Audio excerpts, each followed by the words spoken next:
एक बार एक हंस और हंसिनी हरिद्वार के सुरमय वातावरण से भटकते हुए उजड़े वीरान और रेगिस्तान के इलाके में आ गए। हंसिनी ने हंस को कहा कि ये किस उजड़े इलाके में आ गए हैं?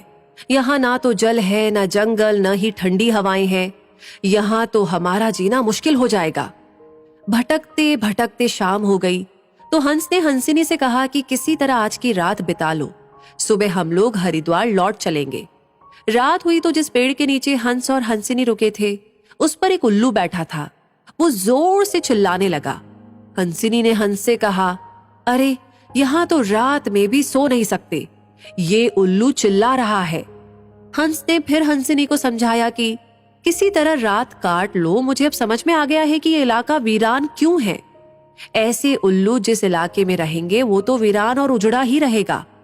पेड़ पर बैठा उल्लू दोनों की बातें सुन रहा था। सुबह हुई, उल्लू नीचे आया और उसने कहा कि हंस भाई, मेरी वजह से आपको रात में तकलीफ हुई, मुझे माफ कर दो। हंस ने कहा, कोई बात नहीं भैया, आपका धन्यवाद। ये कहकर जैसे ही हंस अपनी हंसिनी को लेकर के आगे बढ़ा, पीछे से उल्लू चिल्लाया, अरे हंस, मेरी पत्नी को लेकर कहाँ जा रहे हो? हंस चौंका। उसने कहा, आपकी पत्नी? अरे भाई, ये हंसिनी है, मेरी पत्नी है, मेरे साथ आई थी, मेरे साथ जा रही है। उल्लू ने कहा, खामोश रहो, ये मेरी पत्नी है।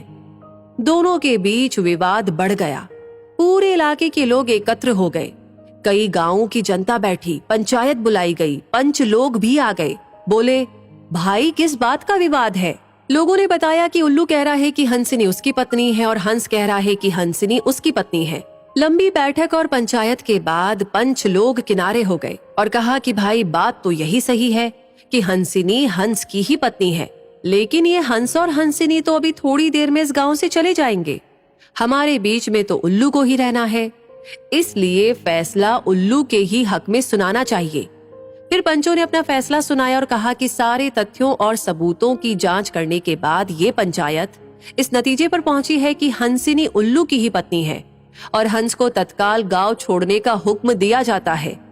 ये सुनते ही हंस हैरान हो गया और रोने, चीखने और चिल्लाने लगा कि पंचायत ने गलत फैसला सुनाया, उल्लू ने मेरी पत्नी ले ली।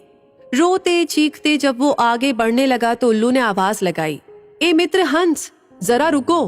हंस ने रोते हुए कहा कि भैया अब क्या करोगे? पत्नी तो तुमने ले ही ली, अब जान भी लोगे क्या? उल्लू ने कहा, नहीं मित्र, ये हंसिनी आप ही की पत्नी है और हमेशा रहेगी। लेकिन कल रात जब मैं चिल्ला रहा था तो आपने अपनी पत्नी से कहा था कि ये इलाका उजड़ा और वीरान इसलिए है क्योंकि यहाँ उल्लू रहता है। मित्र, ये इलाका उजड़ा और वीरान इसलिए नहीं है कि यहाँ उल्लू रहता है।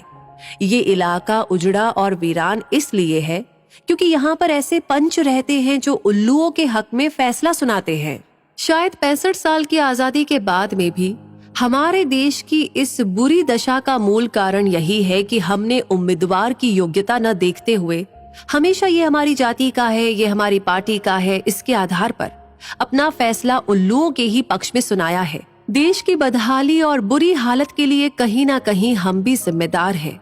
तो दोस्तों, इस कहानी के बारे में सुनकर आपको क्या लगता है कमेंट सेक्शन में लिख करके जरूर बताएं। लाइक ऑलरेडी कर दिया है तो शेयर करना ना भूलें और हमेशा ऐसी कहानियों के लिए, इंस्पायरिंग कहानियों के लिए हमारे पेज को फॉलो करें। मिलेंगे बहुत जल्दी ही, तब तक के लिए आपसे कहूंगी धन्यवाद।